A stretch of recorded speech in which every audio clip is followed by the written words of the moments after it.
So hello and warm welcome the audience to New Generation Women, and I'm Janine van Zenos. It is our Female Leadership Weekend, and today we talk about motherhood, career, and female leadership. I once heard a woman saying, motherhood is like a leadership boot camp. But what do I know? I'm not a mom of my own kids. However, I call myself a bonus mom of two wonderful stepgirls. So let's go to the experts right away, to go to Colombia, to Ecuador, and to the United States. And warm and hello, welcome to Lucia, to Kylie, to Male, and to Diana. Hello. Hi. Hello. Yes, you can dare to say something. Hello. You can dare to breathe now. So let's start right away, Diana. I was so impressed. You have three little small kids, and you have a very demanding female leadership position also at a very big company. You are located in Ecuador. You guys also had Corona. So you had really full house. You had lockdown. You had to work from your home office. I have so much in this my own self. I've got so many kids in myself. Sometimes I think I wouldn't know how to handle three small kids with a demanding leadership position, with girlfriends, with hobbies, with a husband. How are you doing that? Well, sometimes I don't know how. First of all, I think it's a wonderful experience to have a big family, and for all the female leaders all around the world that are watching us and that want to have big families, I totally encourage you to do so because it's beautiful. It's a beautiful experience. My kids are small. They are 4, 6, and 2. And thank God I have some help at home. But it's been very challenging, most of all in the pandemic, because I was totally alone with my children and my teleworking, and my husband was working out of the house as well. However, how do I manage? Well, I could say that with a lot of patience, with lots and lots of love, remembering that we are in the right place. For example, me in my house working right now, that's the right place for me to be. And trying to balance between work and family, because now we have the chance because of the teleworking, and giving my best and praying every day to be a better mom. I think you do a wonderful job. I mean, did you become patient when you became a mother, or were you always a patient personality? Actually, I read a lot before becoming a mom. During my first pregnancy, I read about 5 to 6 books on how to become a mom, because I was an only child. I didn't have any brothers or sisters, or I was never in charge of a baby before. So let's say I tried to prepare myself a lot. However, it was quite different when the baby came. And what I can say is that I prepared myself to be patient with my first child, and it was kind of easy. She's a girl, and she's a beautiful girl. She's very talented and very smart. And it gave me a very first impression of how to become a mom. But then I had 2 boys, and the situation was a bit different. They gave me different challenges, and I started to lose my patience. Is it because they are boys and not girls, or was it just because the dynamic was different? Because of the dynamic, because it is different to have 1 child than 2 or 3 at the same time. That's one. The dynamics is very different. And on the second side is because a girl is different from a boy. I know probably some moms can think different, but in my experience, it's different to have boys than girls. Boys are more active. They use a lot of strength when playing. They love destroying things, and it's quite different. And having them all together at the same time and trying to be patient with small children that are not thinking or not following your path as a grown-up is a challenge. So I started being patient. I lost my patience, and then I got my patience back. I'm amazed. I'm still amazed. Kylie, you have also a son, and we have Lucia. So let's go to Kylie first with another boy, 1 year old, a little bit more than 1 year old. And he has completely changed your life. In which way? Oh, boy. I would say most of my life, I've been I don't want to say emotionless, but I don't show emotions very much. I grew up in a household that was not very emotional. And so a lot of the feedback I'd get is that I come off kind of cold. And when I was pregnant, I really was hoping that he would be a lot like my husband, who is very different than me. He's very affectionate and he's very loving. And that's exactly how Leo came out. He's the sweetest kid. And I think in that way, it's made me a much softer person, and I can relate more to people's feelings and emotions. I can be more tender, more caring, more empathetic. And I feel like those were definitely the qualities that I was missing that he gave me. So it really changed kind of who I am as a person, both in my personal and my professional life. I saw once a video on one of my favorite songs, I Am Woman, and you made a video on this with your boy. I don't know. Do you remember? Yes, you know. Yes. And I first of all, I didn't recognize you. And then I saw you. I mean, first of all, it was so beautiful to see you with your son, and so tender and so vulnerable and so honest and so beautifully raw. How can I say that? And in this time where we have so many people performing, playing, pretending as if, and the coldness is really more present, I think it is such a breath of fresh air to see that. So that, because I think motherhood and a youngborn and a mother, that is still, you know, that's our source for everybody. We are also, I'm working and doing inner child work in my work as a coach, and being, you know, a good grown up for myself, for my inner child, sunshine child, shadow child, is also a lot of work. But I think seeing moms and reminding that we have all those inner children in us, not just the children we have born, but also the children in us, reminds us to be softer and gentler and kinder with ourselves again. And that definitely has an impact on the world. So thank you so much for sharing that video. That really has impressed me. Lucia, you also have a boy. Your boy is 2 years old? He's still one. Still one. Oh, I see. A few months for him to turn 2. And he also impacted your life. I remember that.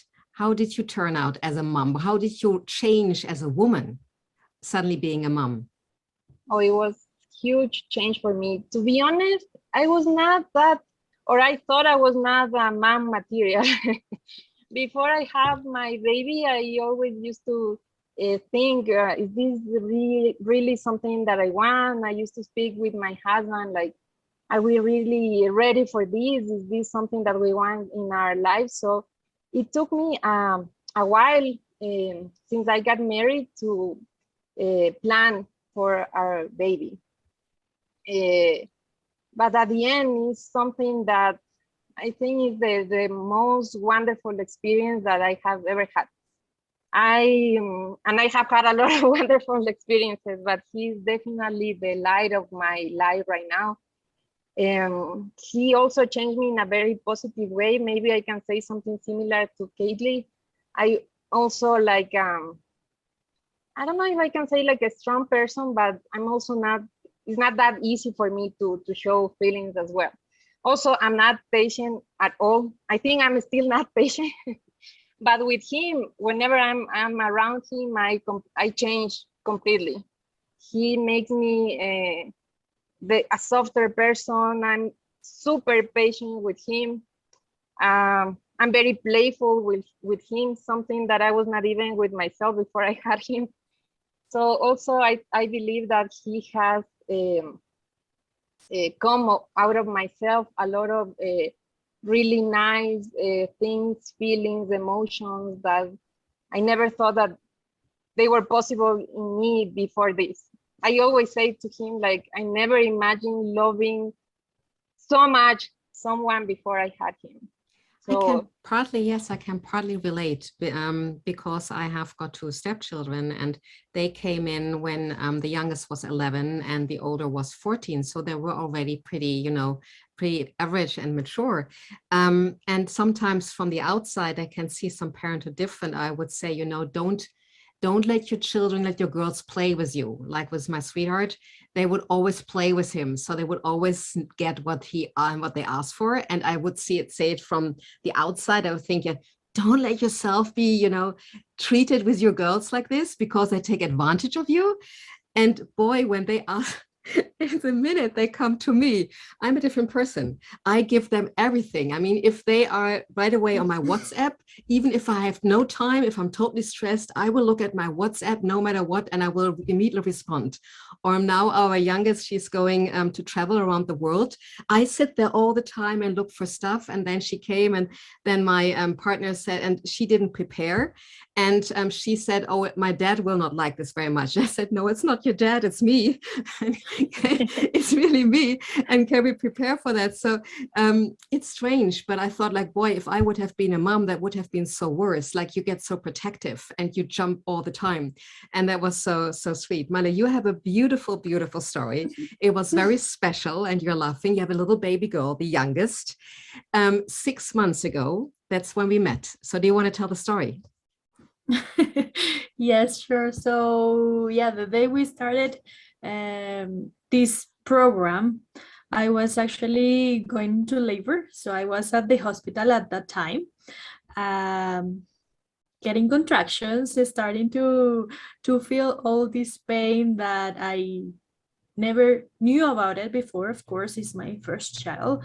So I didn't know how that was going to be. And was it very bad? Kind of. Yeah, it was kind of. Still, it's something that if I look back, I don't remember that pain, like the real pain of it. I just don't really remember. I remember the support, the people that I had around, and I remember especially when we started the course, because I decided to just go in. I really didn't want to miss this. I was extremely maybe just for the excited. audience, Mala, just for the audience, because they don't know, even if you have it in the text box, just that you know, we started the global female leadership community, and that was 6 months ago, exactly 6 months ago. So happy birthday to your little girl, actually. And Mala was, while she was in labor, she was watching the start of the community program. Exactly. And I was extremely excited. I just was thinking, I don't want to miss this. What a dedication. In labor. I mean, that's like that. What a dedication. Sorry, I interrupted you. And that is how I am with things. Actually, I am that way with work and with anything. And I think that is something that in the process, I have been learning how to manage, because I was this person that before I could stay up late working because I didn't have like much to do, for example, and especially now in pandemic, as you are working from home. So it just didn't matter if you stay up late, because you don't have to do this commute between the work and everything. So it was kind of okay. And I'm really passionate with things. So one thing that is really the passion for me is working with women, or working with whatever it means to help girls. And this was long before all of this. And having a girl is kind of this shock, like I have always been dreaming of working with women, working with girls and anything. And then I have one of my own that I have to raise, that I have to prepare for the world.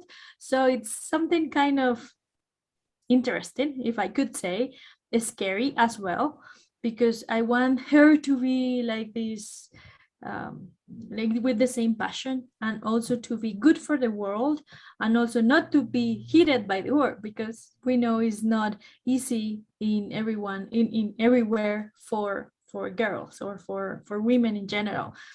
Let's say at work, let's say different countries are more robust men leadership than others. Mm-hmm. So it's kind of a shock. But still, I'm really amazed. You will probably are going to see her soon. Yes, I can hear that. I can feel that she's coming on your lap. And it's so interesting because you guys have still small children, like with my two stepgirls. When they say something that they're going to do it, this is not going to turn out well, but they're there because Mala, you also said you hope that she's becoming this, and you think You try to tell them something, this is not going to go the right way, but you know they're over 18, they say, you know, I'm just young, let me chill. And you think, oh shit, I'm going to have to bring the puzzle pieces together back when they had the experiences. So that is for me the hardest, as my experience. Coming to your countries, I'm such a fan of Latin America also, and also of North America. So I really love that continent. How accepted is women or motherhood and career? Starting with Ecuador, Lucia and Diana. Lucia, would you like to go first? Sure.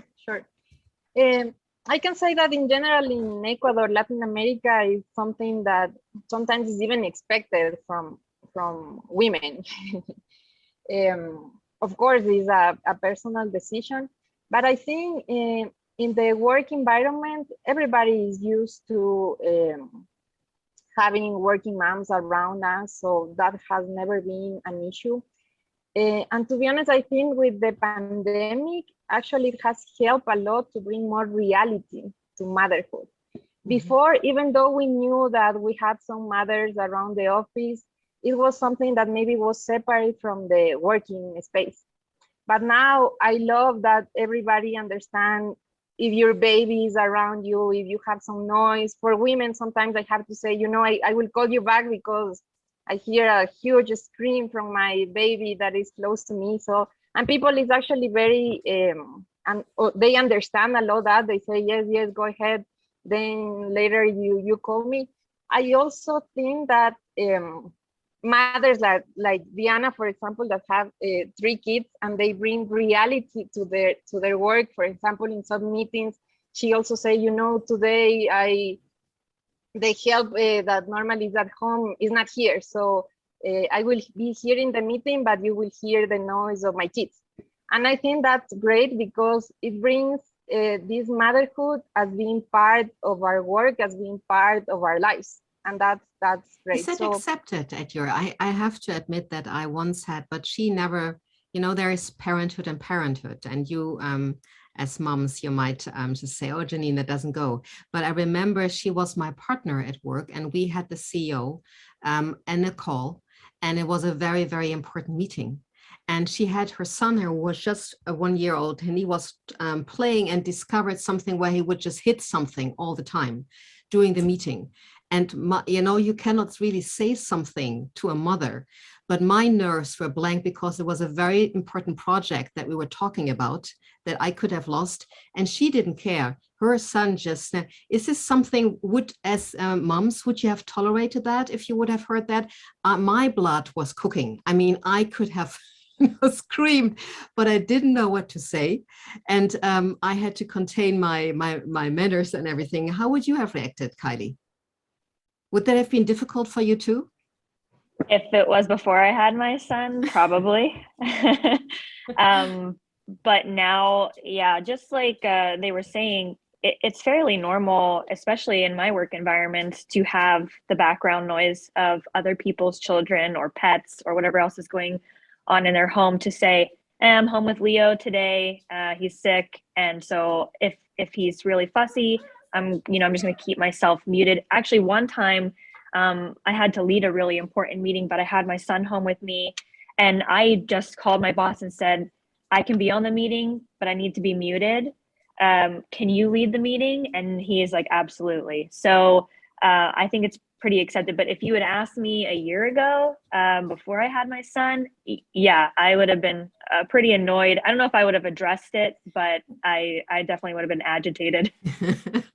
But for example, I don't know, but in my case, I'm still feel kind of, I don't know if it's a shame, but I start to feel like kind of nervous every time that I'm in a meeting and I start listening to my own kid, you know, because of what you said. I don't know how people around will react. I know like all around here we are, you can listen here now. Yes, now we hear her, and now she's there. We've been waiting. So Diana, before we go, before Malik comes back with her little girl, do you have a similar experience, like also with Lucia, about the country and the support of motherhood and career, the acceptance? Has it changed? Is it developing the last years? Yeah, there she is. Hello, girl. Hello, sweetie. Hello. Look, she knows us already. She definitely knows me because she has been there every week. I mean, you know me since since you were born. Sorry, Diana, I got disrupted. It's just so beautiful. Okay. Thank you. Well, I'm also come from Ecuador. So same as Lucia, the first thing is that in Ecuador, we have young mothers, and it's a very common thing. So regarding the cultural aspect, we expect women to have children, probably not many children, but we expect them to have children at a very young age. So in a business perspective, for example, there are places that have started to hire only single mothers, for example, just to give them the opportunity to develop and to grow and to have better chances, right? From a business environment as well, I would say that in Ecuador, the law is very protective for pregnant women and for young mothers that have babies until 1 year and 3 months old. So since the law is very protective, the companies have to give a lot of benefits to these employees, to these young mothers.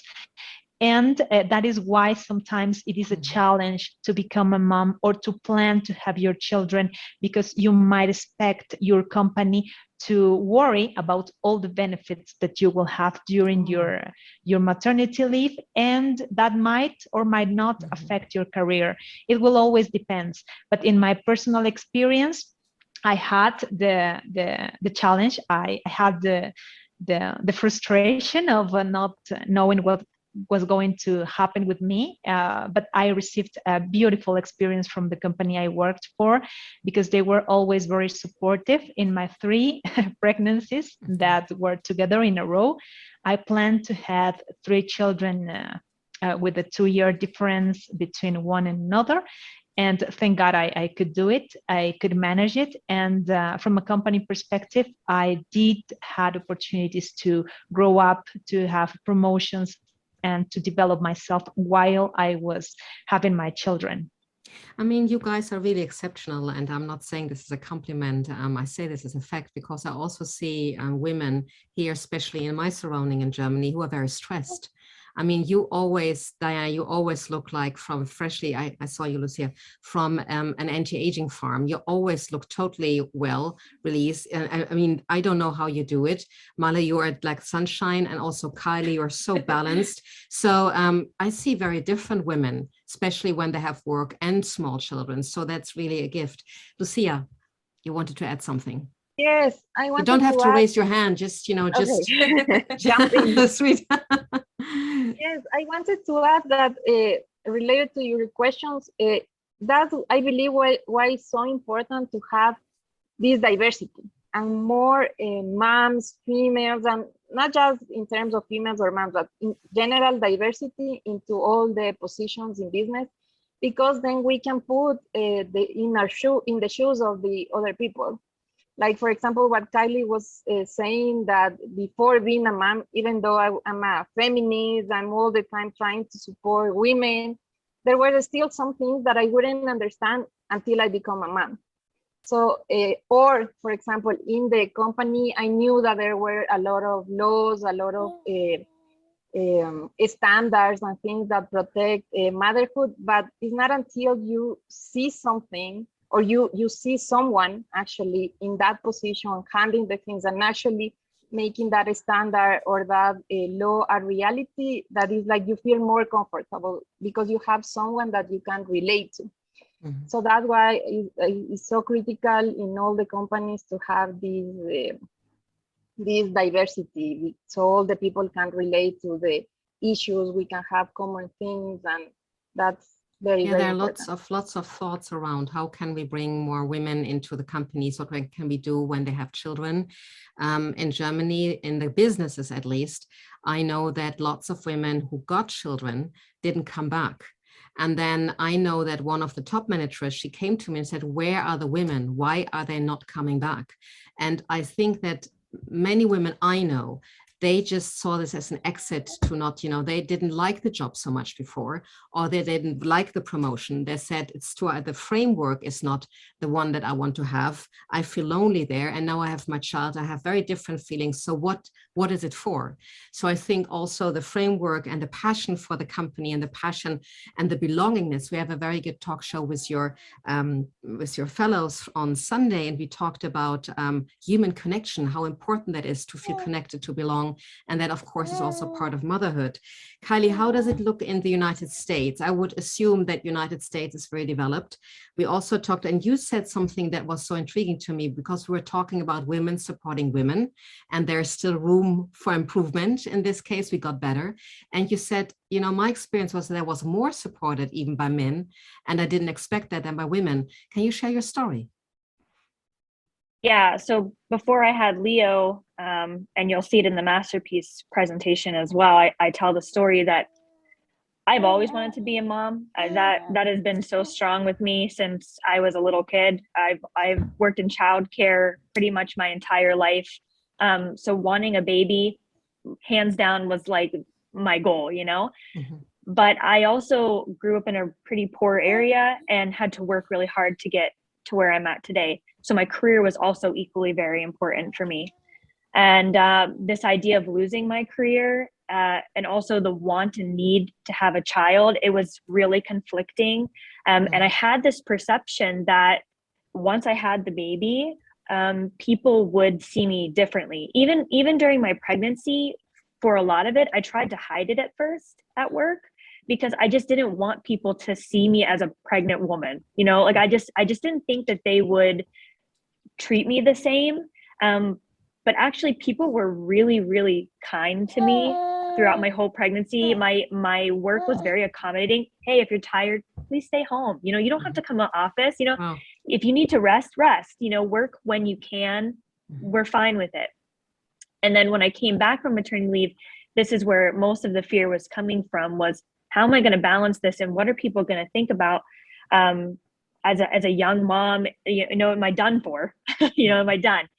And I actually received a promotion pretty much as soon as I got back. I interviewed for a different position. I told them, straight out, I have a 8-week baby at home.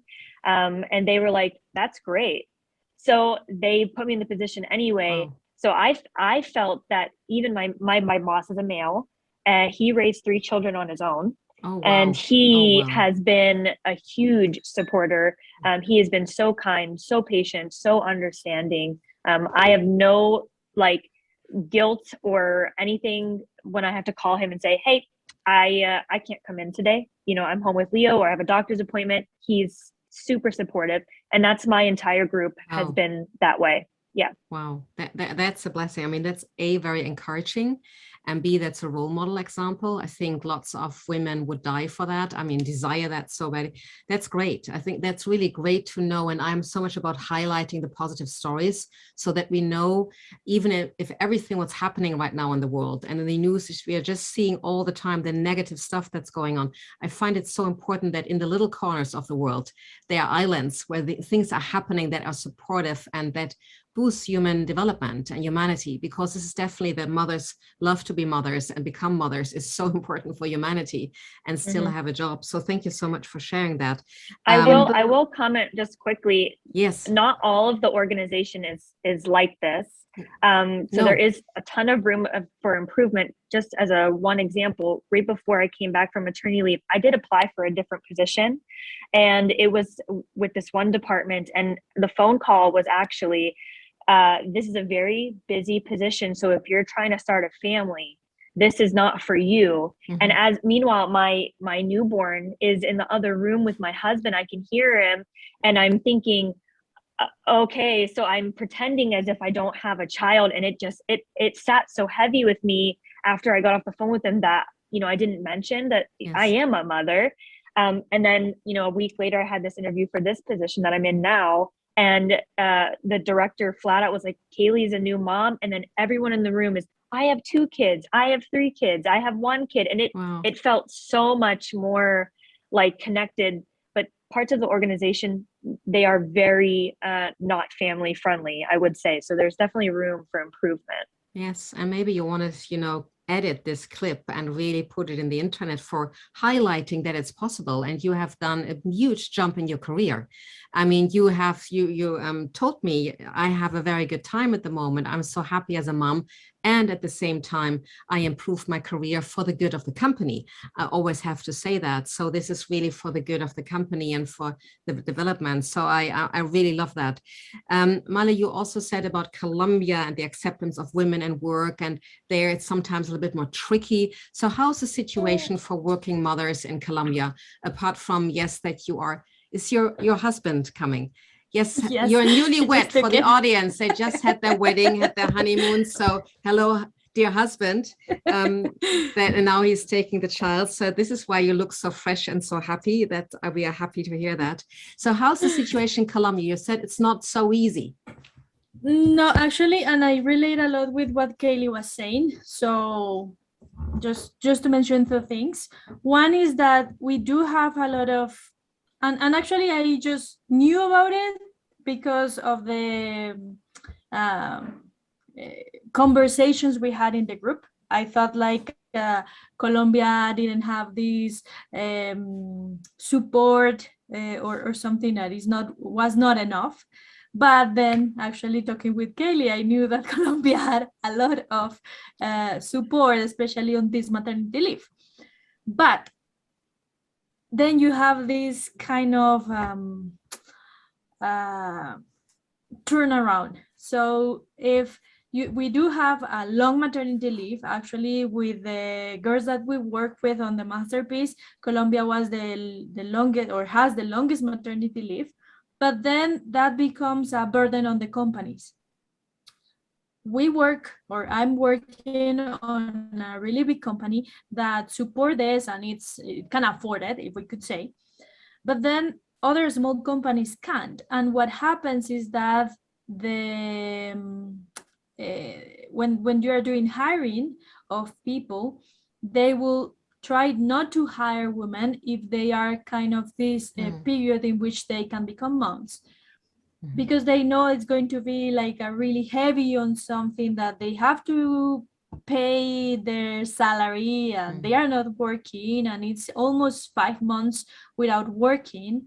So it's not easy, So we do have a lot of support from the government, if we could say, but they put the burden on the companies, and then they decide I can not hire women. So yeah, totally get that. We have the same in small businesses. For small businesses, I can see that women or the owners of small businesses are very afraid, because then, if the kid gets sick or the mother gets sick, and I, being an entrepreneur myself, I can absolutely relate to that, because you have no backup from the government, but the young mom who has the backup, and that really is there. Yeah, we don't know the solution, but I think there also needs to be a room for improvement, that the burden is not, and then you feel bad for the company if they have to do something. So I can totally relate to that. You were raising your hand. Lucia, you can just call in. You don't have to raise your hand. It's so sweet. But I don't want to. By the end of the talk show, you will get used to that. Yes. No, I just wanted to add that I feel that we have had a lot of change, and the community, the companies are a lot more supportive with moms. But I think there is a lot of room of improvement to be also supportive with that, because then in my case, my husband and I, we work about the same time. Let's say it's about a similar workload. But if I'm the only one that has the support, then I'm the one who has to take or take care of the children if the baby, if he's sick, or be in charge of the child care, let's say, because the society in general is more supportive with me. But then it could be what Male is saying, that whenever we apply for jobs, we have less opportunities, that whenever we try to apply for a position, then we are less likely to get it, because they know that mainly we are the one that is going to have less time. So I think that's a huge step that we need to take. And we as leaders in the companies is part of our responsibility, I would say, that we should be also supportive with that. So these workload or these responsibilities actually are shared as parenthood, not just in the shoulder of the moms.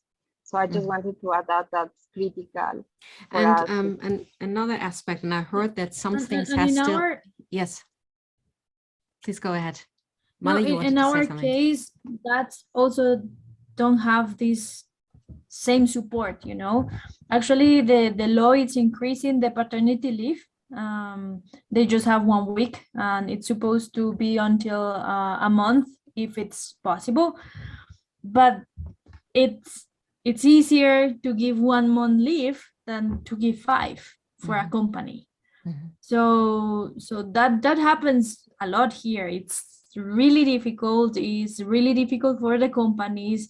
In my company, they actually work really hard on having this attrition or having this return for women to work. Something quite similar to what Kaylee was saying happened to me. I received a promotion as soon as I came back.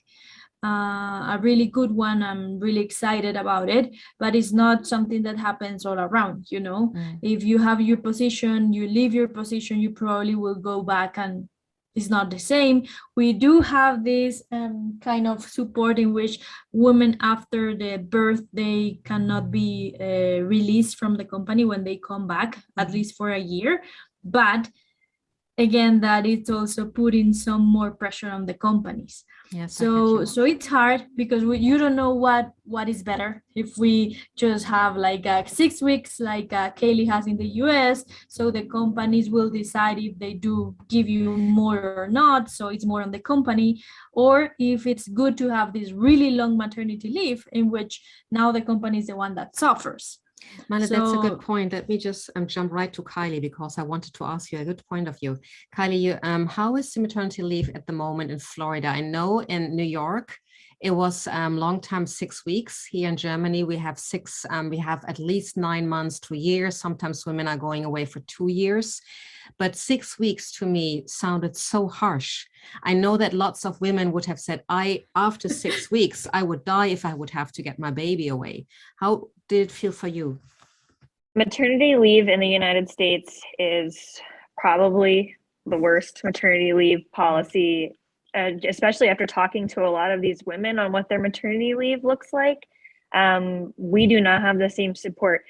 So the way it works is the first 6 weeks or 8 weeks, it depends on how you give birth. So if you have a natural birth, you get 6 weeks. If you have a C-section, you get 8 weeks. Yes. So it depends on how you get birth, and that is called short-term disability. What? So the government pays for it because it's a medical procedure, basically. Now, your job is protected for 12 weeks total, but the last 6 weeks comes from your company's specific policy. You can take the 6 weeks because your job is protected by law, but your company does not have to pay you for those 6 weeks. So the only time you get paid is in the first 6 or 8 weeks that you're on short-term disability. So most women can't afford to take another 6 weeks with their child because most companies do not pay. So luckily for me, Siemens does pay. So I was able to take the full 12.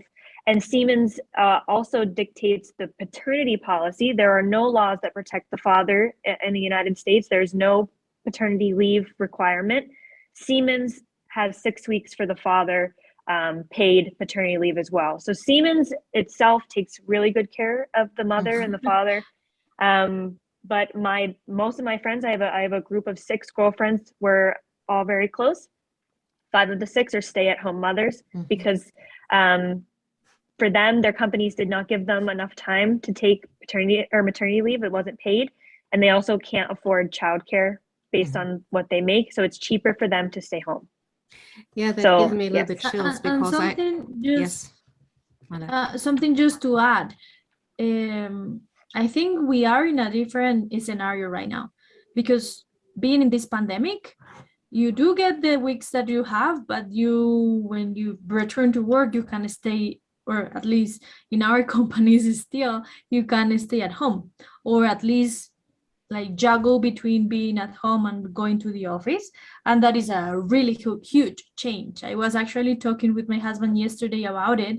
Like, I will not be able to go to the office just yet. And my kid is already 6 months. So what would have I done if it was the other way, that by the time I end my maternity leave, I had to go to the office? I lived this in a completely different scenario than the others. I know Diana had to go to work normally, and that is a really, really different change. I talked to my boss as well. She said, it's crazy when you go back to the office. You have to plan ahead. What are you going to do with your kid? It's not easy. It's not easy at all I would like to come back to what Kylie said, because I think that's still pretty shocking what you say, Kylie, with the 6 weeks and then 12 weeks. Talking about coming to the end of this roundtable, beautiful roundtable, talking about women who would love to have a family and are still young women. And when you maybe also in the United States, maybe what you said already, they are afraid, oh, maybe, then I'm losing my job or cannot come back. It's not very encouraging. I think if I would be a young woman and I know I just have 6 weeks and then I'm called, I'm leave on disability, you said this, which is kind of strange way to put it. Yes, and then you're not as fortunate as you, Kylie, that you have this company. Do you see with your girlfriends, or did you also see it in your environment that some women don't become mothers because they're afraid that they were, especially after the pandemic, the situation is more sensitive right now, the world economy situation. Do you see that it has an influence and an impact on the women to become a family, or a sense of getting a family stronger, no matter what? I think if you look back in history, I think women did make decisions to not have families due to the fact that it would impact their career. If you look at some of our female leadership here a few years ago, I would say most of them did not have children. Most of the women who have mentored me, they do not have children. But I think now, especially because we live in this world of social media where everything is so transparent, companies are pressured to do better for their employees. And I think now more than ever, with all this women empowerment, I think women are more encouraged now to have families, that they can do both. So I don't think it's hindering anyone becoming a mother. I think it's challenging. I think we all face those challenges. It's scary. And it also comes down to kind of where you are in your family dynamic. Can you afford to work and also be a mother? So I think it's very individual, but I don't think it's stopping anybody. So, and that's also, I like what you say, Kylie. And my question goes also to you, recommendation for women who are not, undecisive if they want to have both, if they can handle both, or the women who have already children and struggle. I didn't have to decide for children or not. It was just not possible in this lifetime. But when I jumped for my passion in the nothingness, always something would work out.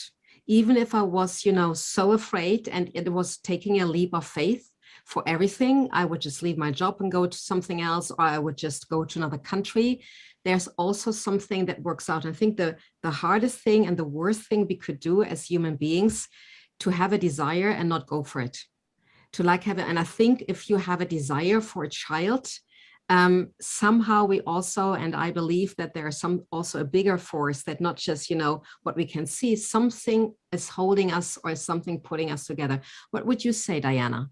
Because you wanted to have a big family, and you didn't think so much about all the consequences. You just had a desire. You met a man who had the same desire, and you just went for it because it was a strong passion of yours. So what would you say to women, first of all, if they don't have children and they're thinking about it and they're a little bit afraid?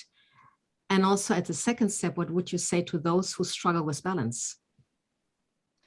Well, for the ones who want to be moms for the first time and they are still in doubt of, is this the right moment, or should I do some things first and postpone as a later plan for 1 or 2 years ahead?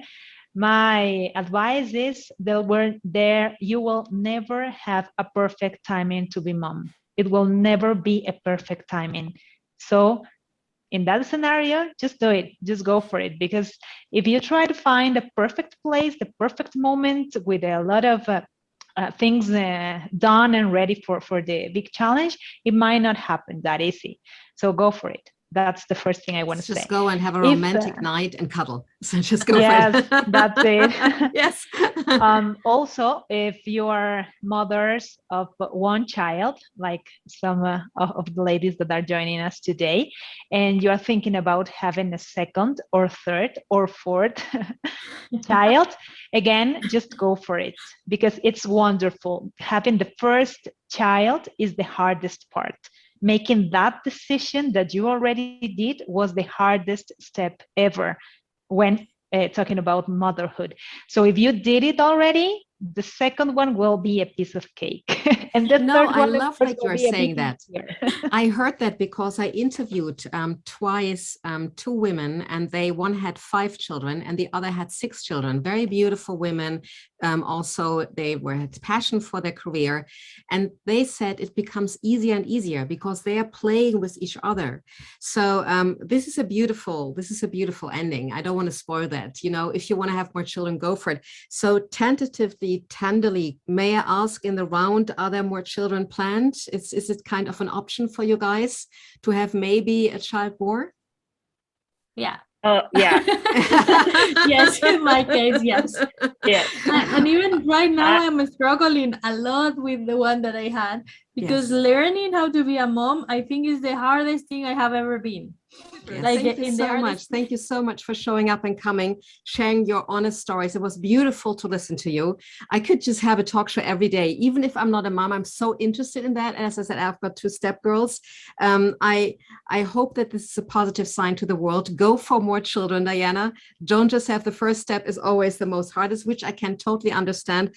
So thank you to United States, to Kylie, to Ecuador, to Lucia, to Ecuador, Diana, and to Colombia, to Maria Leandra. I always am sweating. My hands are sweating when I have to pronounce your name. I'm so sorry that I said Male. I really exercised your name 5 minutes here all the time. And then I was so afraid that I said Male. So I'm sorry for that. I have still a hard time. Sorry for that. But thank you so much. Thank you, dear Male audience. Is perfect. Thank you, dear ladies, maybe dear gentlemen, if you've been watching. Thank you so much wherever you have a beautiful and soulful rest of your day. Bye-bye. Bye-bye, guys.